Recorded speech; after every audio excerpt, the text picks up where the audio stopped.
In this video, I'm going to show you how to link your broker to TradingView.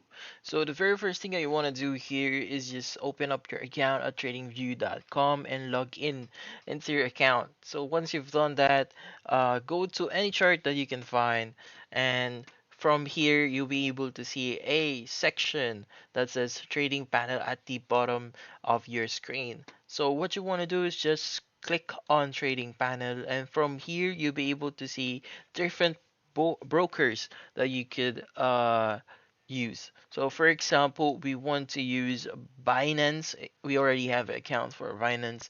You just need to hover over it and just click on connect.